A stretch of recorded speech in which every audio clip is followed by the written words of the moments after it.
आप सभी को नमस्कार।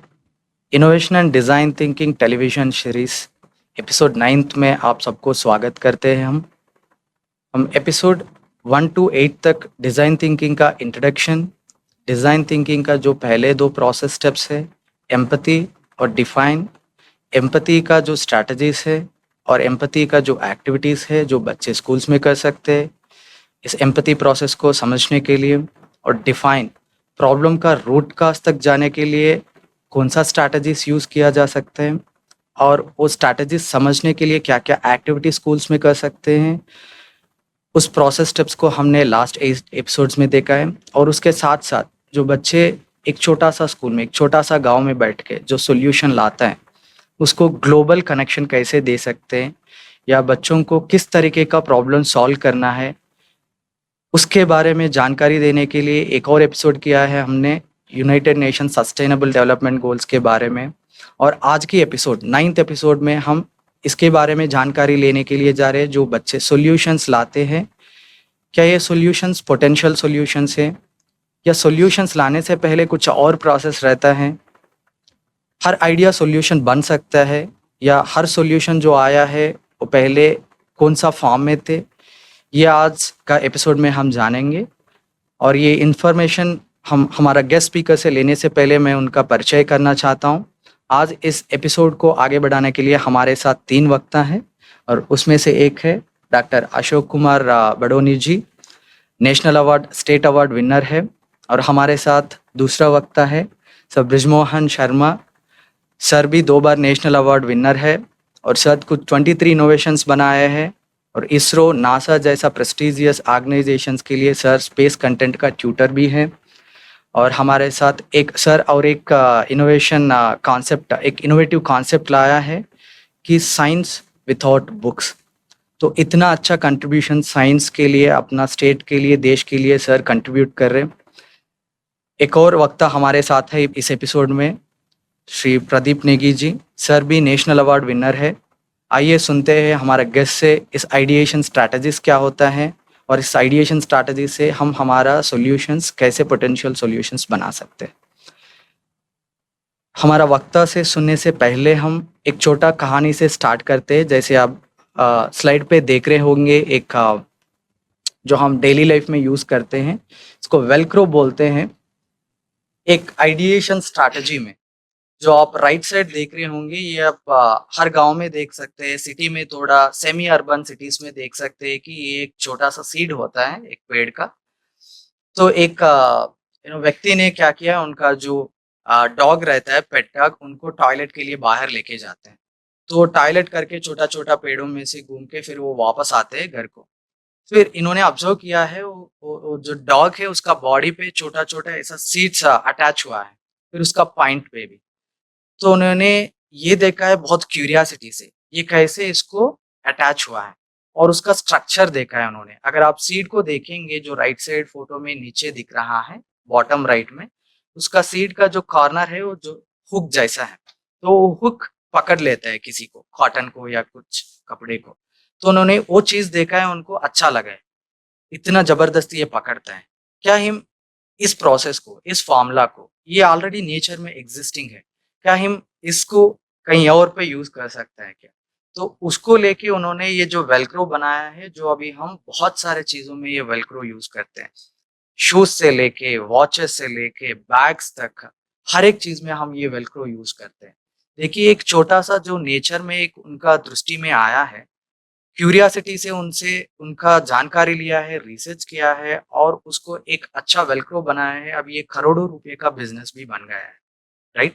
तो ये होता है, किसी प्रॉब्लम का अगर आइडिएशन करना है तो आप अलग अलग चीजों से जो नेचर में होता है, राइट, तो उस चीजों से भी आप इतना अच्छे आइडियाज लेके कुछ सॉल्यूशंस हल निकाल सकते हैं, राइट?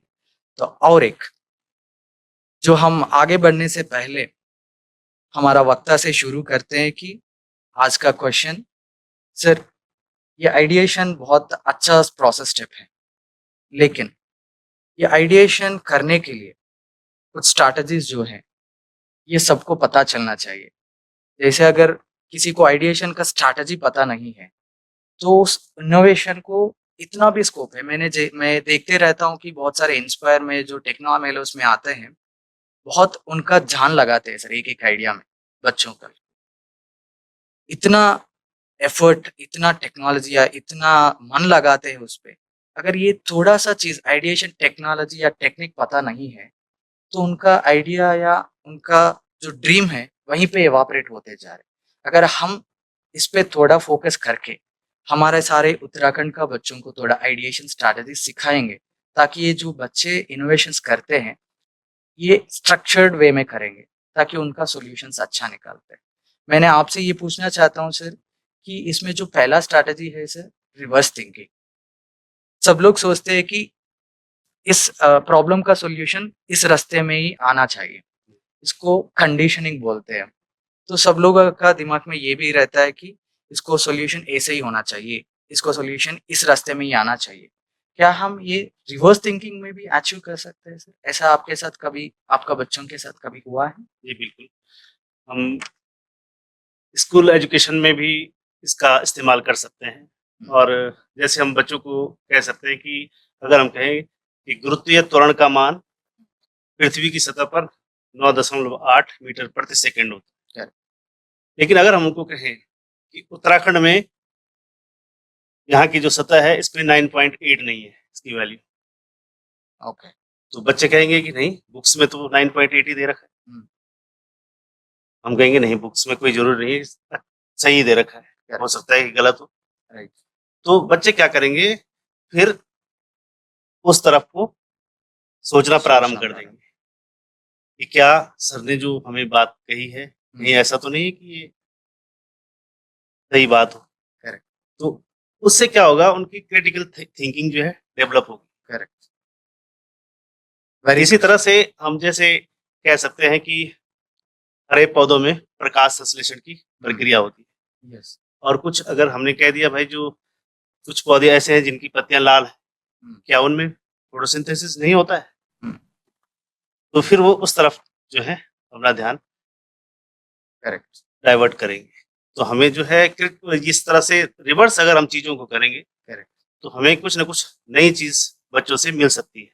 अगर हम कह दें कि गुरुत्वाकर्षण के कारण चीजें जो है अभी नीचे आ रही है, लेकिन हम कहते हैं नहीं, अगर ऊपर चली जाए तब क्या होगा, तो वो उसके लिए कुछ नई चीज जो है इन्वेंट कर सकते हैं, कुछ नया इनोवेशन हमारे पास आ सकता है। Very true sir. सर जैसे आपने बताया है कि अगर कल सुबह हम नींद से बाहर आते ही, घर से बाहर आते ही सब लोग जमीन से थोड़ा ऊपर रहते हैं, तो कैसे खाएंगे वहां पे, कैसे सोएंगे? आज से हम जमीन से थोड़ा सा ऊपर ही रहेंगे, जमीन से चलेंगे नहीं। तो अगर ऊपर ही रहेंगे हवा में, तो कहाँ सोएंगे, कहाँ खाएंगे, कहाँ पिएंगे, पानी कैसे रहेगा, बॉटल्स कैसे रहेगा? ये जो होता है, हम सबको पता है कि हम सब जमीन पे ही रहते हैं। अगर हम बच्चों को ये बताएंगे कि अगर जमीन पे नहीं रहते, ऊपर रहते हैं थोड़ा सा, तो उनका सोच अलग अलग चालू सोच होता है। अलग से। तो मैंने एक देखा है सर कि हमारा कैंपस एक है, उस कैंपस में बच्चे आते हैं। तो हमने पूछा है कि जो हमारा व्हीकल्स, जो मोबाइल लैब्स जो है वो आते हैं, तो बच्चे क्लास में बैठ के उसको देख रहे हैं। तो सडनली मैथमेटिक्स क्लास में है, सर्किल्स और स्क्वायर्स ये शब्द सुन रहे, वो देख रहे हैं। तो एक बच्चे ने उठ के पूछा, अगर सर इस पूरा व्हील्स जो है ये सर्किल में नहीं है, अगर ये स्क्वायर में है, तो क्या होगा कल सुबह से? तो ऐसा क्वेश्चन पूछे। तो उसी क्लास में बच्चे सब लोग मिलके उसका समाधान लाया है।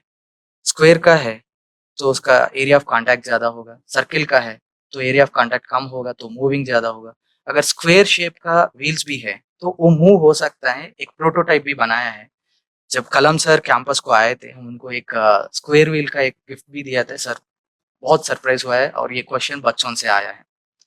ऐसे एग्जाम्पल्स अगर हम रिवर्स थिंकिंग यूज करेंगे, बहुत कुछ हो सकता है। सर इस पे आपका विचार? जैसे बहुत सारे बच्चे अभी टेक्नोलॉजी इवॉल्व हो रहे हैं, हर बच्चे के साथ में अभी मोबाइल आया है, नया नया चीज सीखने को जा रहे हैं।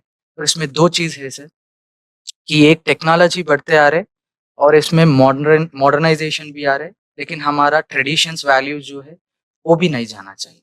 और इस दोनों को हम सेव करते हैं, कैसे ये रिवर्स थिंकिंग को यूज कर सकते हैं? छोटा सा उदाहरण मैं आपको आपके सामने रखना चाहता कि हम लोग एक क्लास में गए और क्लास में उन सबसे पूछा, शहर के बच्चे थे, कि यार तुम जो अपने हाथ धोते हो ना, वो कैसे धोते हो? तो उन्होंने कहा, यार हम तो, हमारे यहाँ तो टैप लगा है, वॉश बेसिन में जाते हैं, टैप में जाते हैं और करते हैं। लेकिन कुछ बच्चे मलिन मस्ती के थे, तो उसने कहा कि जी हम पाइप लगाते हैं, उससे हाथ धोते हैं। एक दो बच्चे ऐसे भी आए, उसमें जो मॉडर्न थे, कि नहीं हम जो है उससे धोते हैं, एक पात्र होता है उससे धोते हैं, उससे पानी लेते हैं। तो बात हुई कि यार इस सब में ये तो चेक कर लेते हैं कि कितना पानी खर्च होता है। अगर टैप में हमने हाथ धोए तो नीचे मग रख के हम नाप लेते हैं कितना कितना पानी आता है।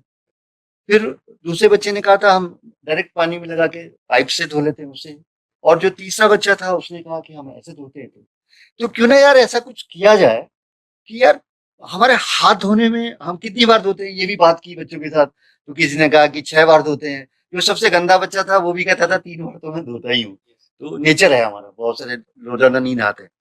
तो उनके साथ बात हुई, तो ये पाया कि हाथ धोने में लगभग लगभग 700 ml पानी एवरेज खर्च कर रहा है बच्चा, 700, एक्सेप्ट थर्ड एक्सपेरिमेंट पे। तीसरे एक्सपेरिमेंट में उतने पैसे मतलब पानी नहीं खर्च होता। तो हमने कहा यार इसका कोई ऐसा मॉडल बनाते हैं यार छोटा सा, जिसमें हमारा जो ये जो 700 ml पानी खर्च हो रहा है ये कुछ रिड्यूस हो जाए। क्योंकि स्टूडेंट बहुत है पूरे, अगर इंडिया में देखें सीबीएसई के 20 करोड़ स्टूडेंट हैं। अगर 20 करोड़ स्टूडेंट 1 लीटर पानी बचाते हैं तो 20 करोड़ लीटर पानी बचता है पूरे भारत में।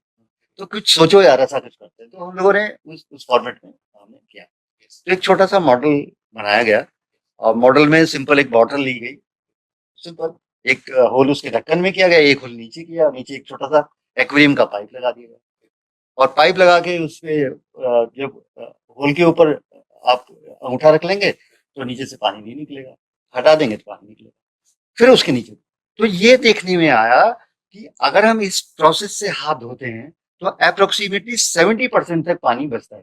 छोटे बच्चे थोड़ा सा ज्यादा खर्च करते हैं तो वो 55% तक है।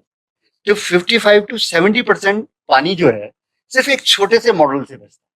और साथ के साथ उनको ये भी बात हुई कि अगर अच्छा ये पानी तो आ गया हाथ धोने में, अब इस पानी का क्या करें? तो उन्हीं के बीच में से बच्चों के आया कि सर इसमें से बकेट लगा के अगर हम इन पौधों को पानी में दे दें या टॉयलेट में डाल दें, है ना, तो वो रीयूज भी हो जाए और उस फॉर्मेट में।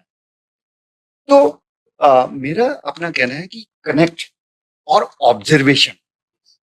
अगर आप देखें तो क्लास, घर में माता पिता अपने बच्चों से बात नहीं कर रहे हैं, स्कूल में बच्चे की बात सुनी ही नहीं जाती है। लेकिन ये हर टीचर पे डिपेंड नहीं करता, अपवाद हैं इसके।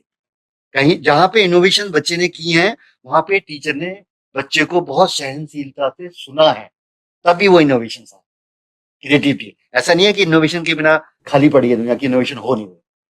तीसरा ये है कि हम प्रॉब्लम्स के साथ जुड़े ही नहीं। हामिद था ना, वो चिमटा लेके आया था घर में, चिमटा लेके आया था तो वो टेक्नोलॉजी लेके आया था, लेकिन वो अपनी माँ के साथ कनेक्टेड था।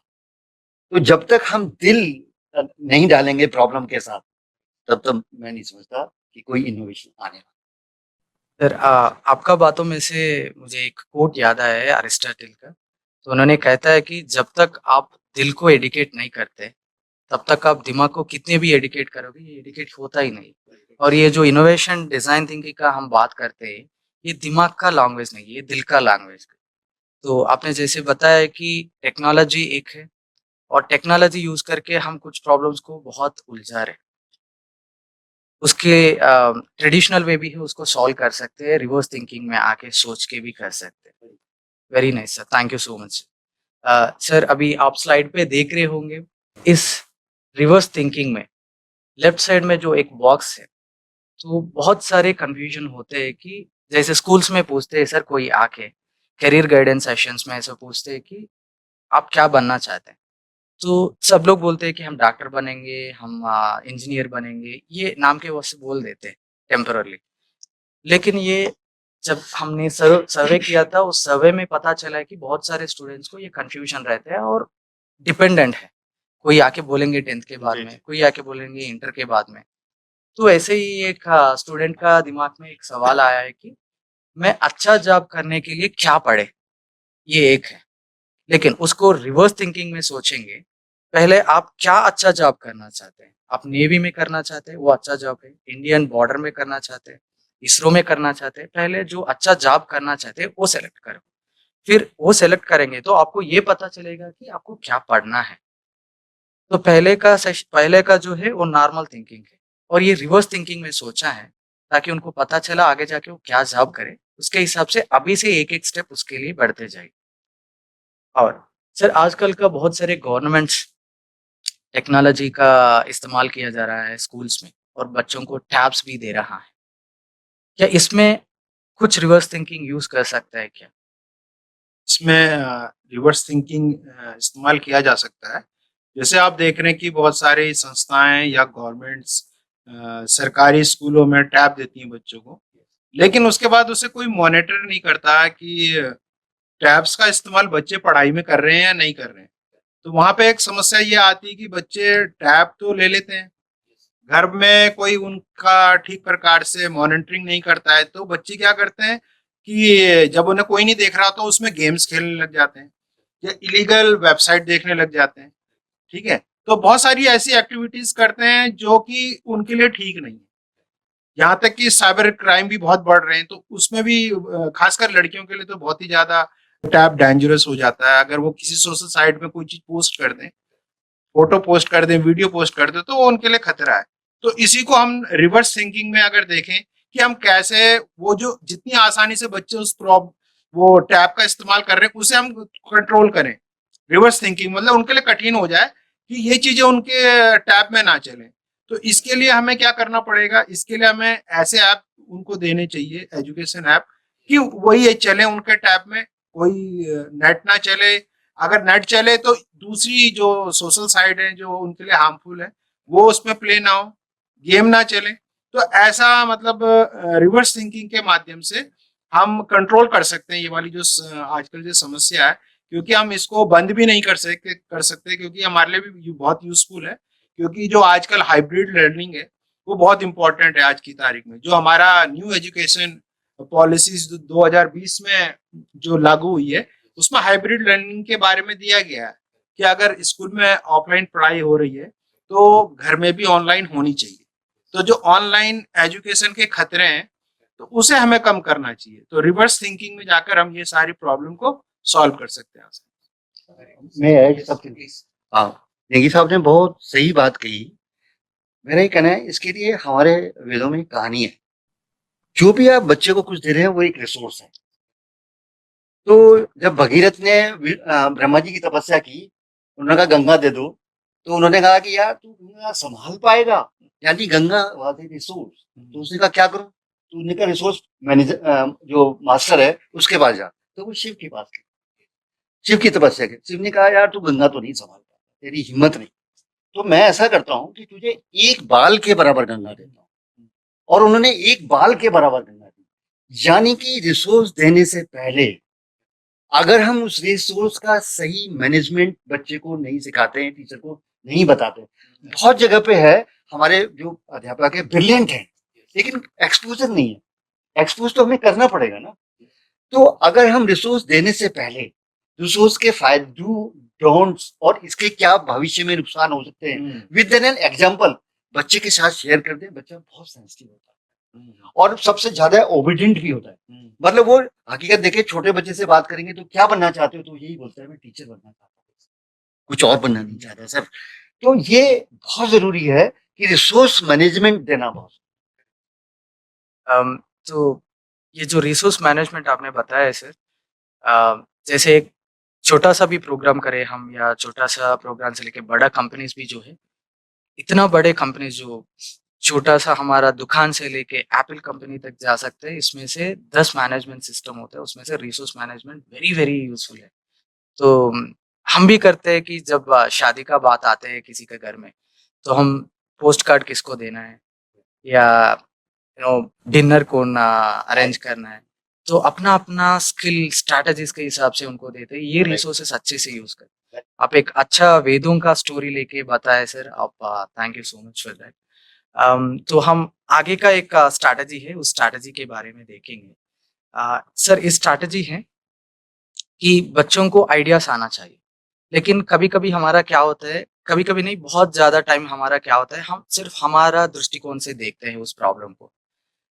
लेकिन अ, एक कहावत है कि जिस चीज़ से हमारा घायल हुआ है, उसी चीज़ से वो क्यूर नहीं होता है। हम ही उस प्रॉब्लम को एक ही तरह से देख रहे हैं, एक ही दृष्टिकोण से देख रहे हैं, तो उसका समाधान कभी-कभी मिलना मुश्किल होता है। कोई इसमें आके सुझाव दे, कोई इसमें आके उनका पर्सपेक्टिव शेयर करे, तो उनका आइडियाज़ इसमें ऐड करेंगे तो हल निकल सकता है। तो इस पे मैं एक क्वेश्चन पूछना चाहता हूँ सर कि अगर एक चीज़ बनाना है, तो हम ये रोल स्टॉर्मिंग बोलते हैं। इस रोल स्टॉर्मिंग में दूसरों की नज़रियों से देख के कुछ नया आइडियाज़ ला सकते हैं, ऐड कर सकते हैं। जी, आप बिल्कुल। इस पे थोड़ा प्रकाश डालिए।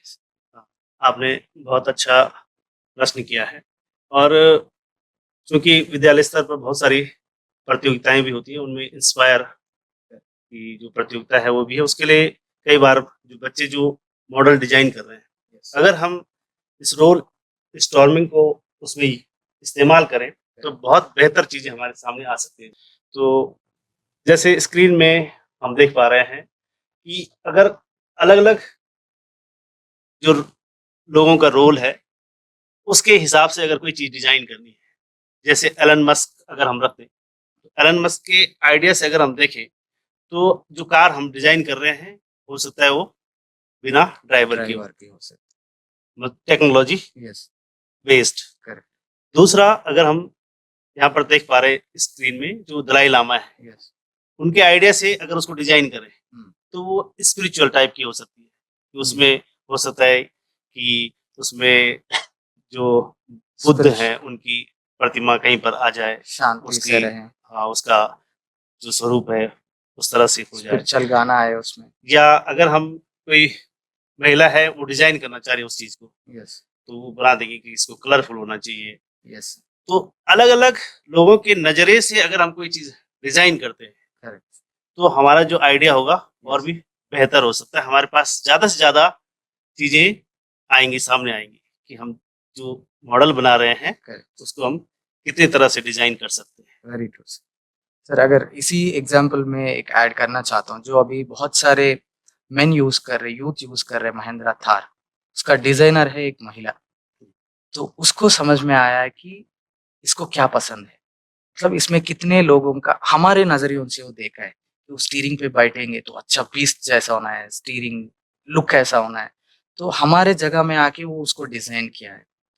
अगर इसी बातों में आएँगे तो अभी हमारा रतन टाटा जी अ, हमें अभी नहीं है, लेकिन उसके बारे में तो 100,000 साल हम बात कर सकते हैं। तो अगर वो इस कार को डिज़ाइन करेंगे, तो उसमें उनका क्या रोल होगा? कैसे बना सकते सर हैं? अगर रतन टाटा जी उसको डिज़ाइन करेंगे, तो उसमें सेफ्टी फीचर्स ज़्यादा से ज़्यादा डालेंगे। वेरी वेरी ट्रू सर, क्योंकि क्योंकि उनको ज़्यादातर उनकी जो डिज़ाइन है इसी तरह से है कि सेफ्टी फीचर्स पे ज़्यादा करेक्ट ध्यान दिया गया है। पैस पैसे से ज़्यादा नहीं, वो जान को ज़्यादा वैल्यू जान देते के हैं। ज़्यादा value. Very true sir. Sir आप इस पे थोड़ा प्रकाश डालिए सर। मैं इसमें ऐसे जैसे जैसे टाटा फैमिली है, फैमिली हम भी उसका हिस्सा हैं, मतलब वो तो सिर्फ टाटा ही फैमिली नहीं है। वो बिल्कुल ठीक कहा डॉक्टर बडोनी ने कि सेफ्टी फीचर्स में 5 स्टार क्या, वो अगर उनके बस की होगा तो 10 स्टार भी करेंगे। लेकिन उसके साथ-साथ वो ये एक चीज़ और भी देखेंगे कि इसके पार्ट्स आसानी से, सस्ते, सब जगह मिल जाए, जिससे जो ऐसे फॉलो-अप, ऐसे रिपेयरिंग किसी कस्टमर को महँगा ना पड़े। कार का पैसा भी आप देखेंगे तो वो एक रीज़नेबल रखेंगे। एक महँगे सेगमेंट की कार बनाएँगे, लेकिन वो मीडियम क्लास और लोअर क्लास के लिए भी अपनी कार, क्योंकि उनका टोटल जो माइंडसेट है ना, कि यार हमने जनता से लिया है, उसका 80% जनता को वापस करना है, तो फिर ज़्यादा लेना ही क्यों है? अगर इसी को कोई और करेगा, तो शायद कुछ और तरीके से सोचेगा, सीधा-सीधा। ये जब एक मैं आपको एग्ज़ाम्पल बताना चाहूँ, ये बात है करीब 19 साल पहले। तो बच्चों के साथ बात कर रहे थे कि यार पौधे जो है ना, अब जिस स्कूल में बात कर रहे थे, वहाँ पे हाइड्रोपोनिक्स का बच्चों को नहीं पता। तो वहाँ कह रहे थे कि यार पौधे जो है ना, ज़मीन में लगते हैं, गमले में लगते हैं, लाइक दैट, या कोई छोटे पॉट, कोई बड़े पॉट, ऐसे-ऐसे करके सब लगा लेते हैं, मिट्टी में ही लगते हैं। तो यार मिट्टी के अलावा भी कुछ हो सकता है क्या? यहाँ से स्टार्ट हुआ। एक बच्चा था, उसने कहा कि सर जो है मिट्टी के अलावा क्या हो सकता है? सर पानी में लगा लेते हैं। तो हमने कहा कि ऐसा करते हैं कि यार मैं तो 10 दिन हूँ यहाँ, पानी में लगा के देख लो। पानी में लगा के देखा, 2 दिन तक तो पौधा ठीक रहा, तीसरे दिन खत्म हो गया, गलने लगा नीचे से। मैंने कहा यार पानी में लगा, लेकिन 2 दिन तो रहा। 60% बच्चों ने ये ऑब्जर्व किया नहीं साहब कि 2 दिन तो रहा यार, इसका मतलब इस पानी में कुछ ऐसा है कि ये अब कुछ ऐड करना है। तो उसमें से किसी ने ऐड किया, तो किसी ने मिट्टी ऐड किया, किसी ने चीनी ऐड किया, किसी ने नमक ऐड किया, जो जो बच्चा सोच सकता था। तो उसने कहा कि भाई तूने नमक क्यों ऐड क्यों किया? उन्होंने कहा सर ये केमिकल है ना, सोडियम है, तो ये हमें अच्छा देता है, हम खाते हैं, तो पौधे के लिए भी कुछ मदद करेगा। मिट्टी इसलिए ऐड किया कि सर मिट्टी में ही तो पौधा होता है, तो क्या पता इसके तत्व इसमें मिल जाए। तीसरे ने कहा चीनी, सर चीनी से हमें वो फ्रक्टोज और ग्लूकोज मिलता है, वो छुड़ाता है, तो हो सकता है पौधे को कुछ मिले। तो उसमें जो देखा गया कि सर्वाइवल रेट जो सबसे ज्यादा मिला वो मिट्टी वाले में मिला। अब मिट्टी वाले में मिला, लेकिन मिट्टी वाले में भी ग्रोथ नहीं आया। फिर उसको जो है मैं वहां से, क्योंकि 10 दिन में आना था, तो हमने कहा यार इसमें कुछ और एक्सपेरिमेंट तुम भी करो, हम भी करते हैं। मेरे पास सोल्यूशन था, लेकिन मैं उस प्रोसेस में बच्चों को डालना था। तो बाद में किसी ने उसमें जो है थोड़ा सा मैन्योर डाल दिया, खाद डाल दिया, तो वो थोड़ा सा कुछ दिन में उसमें ग्रीनरी ज्यादा हुई, थोड़ा सा स्ट्रेंथ हुआ, वो थोड़ा सा पत्तों में भी सुंदर कलर आया। तीसरा जो है उन्होंने कहा कि जो है उसके अंदर जरा सा खाद डाल के देखते हैं, केमिकल फर्टिलाइजर डाल के देखते हैं, उसको देखा तो वो जल गया। उन्होंने ही कंक्लूजन निकाला कि यार फर्टिलाइजर ज्यादा हो गया, ये तो वो मर नहीं रहा था। फिर वो प्रोसेस स्टार्ट। तो इस प्रोसेस में क्या हुआ कि हमने कहा कि यार अगर हम सॉल्यूशन को पहले स्टैंडर्डाइज कर लें, ये बच्चों के बीच में था, हमारा रोल नहीं था, तो उन्होंने कहा पहले से स्टैंडर्डाइज कर दें।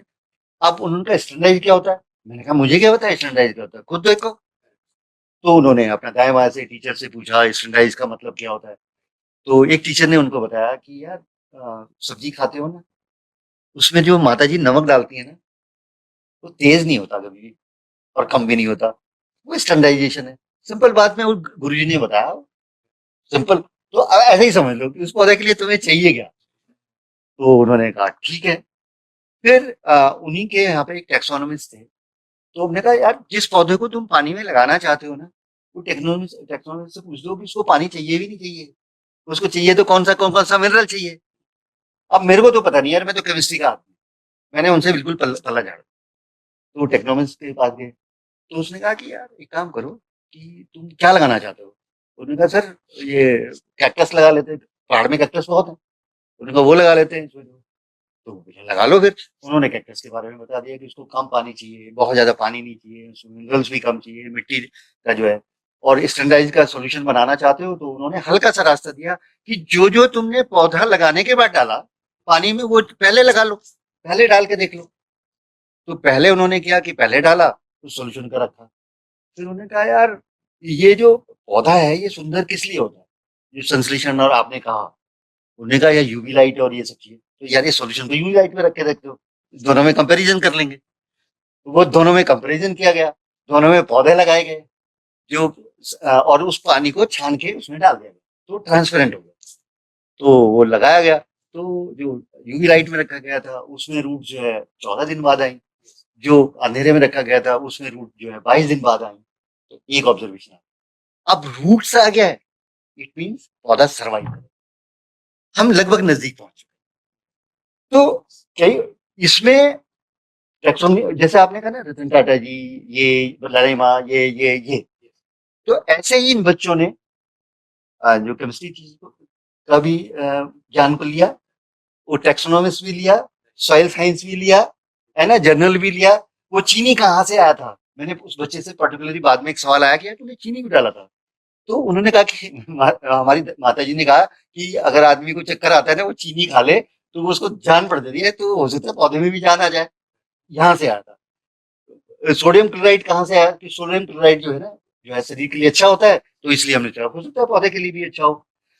ये सब वो लोग थे जो उनको ज्ञान दे रहे थे, जो साइंस को नहीं समझते थे। ये यूरिया वाला कहाँ से आया, तो यूरिया आया तो उनके पिताजी से पूछा, बोला यार हम कभी कभी डाल देते हैं पौधों में, तो ये भी डाल के देख लो। उस तरह से उन्होंने बहुत सारे एक्सपेरिमेंट, मैं आपको बताऊं करीब 4.5-5 महीने एक्सपेरिमेंट करते रहे। अल्टीमेटली एक सॉल्यूशन तैयार हुआ उन बच्चों के थ्रू। बॉटल में 1 लीटर पानी में 90 ग्राम सॉइल डाल, 15 ग्राम मैन्योर डाल, सिंपल इतना ही करना है। उसको 3 दिन तक धूप में रखना है। उसको छान के उसमें अगर आप कोई पौधे की कलम लगाते हैं जो हार्डन हो, तो उसमें टेम्परेचर के हिसाब से, अगर टेम्परेचर 27 to 32 है तो आपका 18 दिन में उसमें रूप सा। ये कंफ्यूजन, ये इनोवेशन, ये उनका, इनमें सब समाज के बहुत सारे लोगों को उन्होंने इन्वॉल्व किया।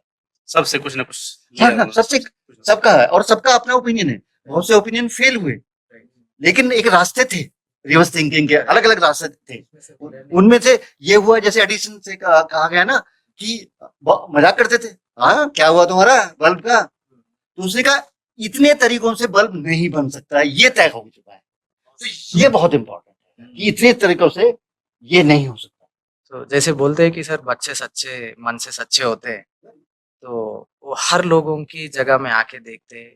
उनका एक ही मकसद है कि इस पेड़ को बचाना है, और अपना अपना जगह छोड़ के दूसरे जगह में आके साइंटिस्ट और सॉइल स्पेशलिस्ट सबके जगह में आके देखे, उनका चीज एक ही है, इस पेड़ को बचाना है। तो very nice example sir. Sir आप इस पे कुछ प्रकाश डालना चाहिए। जैसे आपने एक उदाहरण दिया था, तो उस उदाहरण को मैं बोलूंगा कि अगर हमें जैसे कोई कार डिजाइन करनी है, जैसे सर लोगों ने कहा था कोई रतन टाटा सेफ्टी फीचर्स देंगे, और आपके कोई दूसरे हैं वो अलग अलग फीचर्स देंगे, लेडीज होगी तो अलग उससे सोचेगी। ऐसे जो एलन मार्क्स हैं, वो आप देखते हैं कि वो एडवांस फीचर्स वाली चीजें बनाते हैं, टेक्नोलॉजी का ज्यादातर इस्तेमाल करते हैं। तो वो कार में क्या डालेंगे, वो कार में वो चीज डालेंगे जो किसी ने सोची नहीं हो, एडवांस फीचर वाली, जैसे आजकल एडास फैसिलिटी आती है वो डालेंगे। या आज अभी जो लॉन्च हाल में उन्होंने अभी एक कार लॉन्च करी है जो कि जिसमें ना तो स्टेयरिंग है, ना ब्रेक्स है, ना कुछ है, उसको सिर्फ कमांड देनी है मुंह से और वो अपने आप ही आपको आप जहां बोलोगे वहां ले जाएगी। ठीक है, तो ऐसे ही अगर इस संदर्भ में हम टेक्नोलॉजी के आधार पे अगर हम किसी बच्चे की समस्या को अगर हमें जानना है कि उसको टेक्नोलॉजी में क्या दिक्कत आ रही है, वो क्यों नहीं एक्सेस कर पा रहा है, जो हम उसको ऑनलाइन के माध्यम से काम भेजते हैं या कोई वेबसाइट बताते हैं तो वो उसको नहीं कर पाता है, तो हम उसकी भूमिका में रह कर देख सकते हैं, फाउंड आउट कर सकते हैं सोल्यूशन, किसे क्या दिक्कत हुई है, और उसके एरिया में जाकर कि भाई नेटवर्क की प्रॉब्लम है, या जो इंटरफेस हमारे वेबसाइट का या हमारा जो हम उसको काम भेज रहे हैं उसमें लैंग्वेज की प्रॉब्लम हो सकती है कि मोस्टली इंग्लिश में ही होता है इंटरफेस, वेबसाइट्स हो या एप्स हो, तो वहां पे उसको दिक्कत आ सकती है। क्यों ना स्थानीय भाषा में हो, हिंदी लैंग्वेज में हो, जिससे वो समझ सके, उसको आसानी से पढ़ सके, ताकि अपना होमवर्क भी कर सके, उसकी पढ़ाई भी कर सके। तो ये समस्या हमें तभी सॉर्ट आउट कर पाएंगे जब हम उनकी भूमिका में होंगे बच्चों की। अगर हम यहाँ से स्कूल में बैठ के टीचर्स के रूप में सोचेंगे तो हम नहीं उसको मतलब कर पाएंगे, हमें रिवर्स जाना पड़ेगा, बच्चे के स्तर लेवल पे जाना पड़ेगा, और उसका किस परिवेश से वो आ रहा है, कहाँ कौन सी कंडीशन में वो रह रहा है, क्या उसकी आर्थिक स्थिति है, सारी कुछ जानने के बाद ही हम कोई भी समस्या को फाइंड आउट कर पाएंगे, फिर उसका सोल्यूशन निकाल। जैसे हम डिस्कस कर रहे थे, बहुत सारे सॉल्यूशंस आ रहे थे। अभी हम स्कूल स्टूडेंट्स को ही नहीं, जो भी हायर सेकेंडरी का या हायर एजुकेशन का भी रहते हैं, ये इनोवेशंस इनोवेशंस का नाम पे बहुत चीज़ें ला रहे हैं, लेकिन वो इनोवेशंस जिसके लिए बनाया है, क्या हम उसका जगह में रह के सोचा या नहीं। और मैंने बहुत सारे जगह पे देखा, जो इनोवेशन बनाया है उसको एक बार भी दिखाया भी नहीं, इसका अजम्पशन से बना के लाया। ये क्या होता है, टेम्पररी सॉल्यूशंस होता है। जो हम उसका जगह में रह के सोचता है तो एक पोटेंशियल सॉल्यूशंस हो सकते हैं।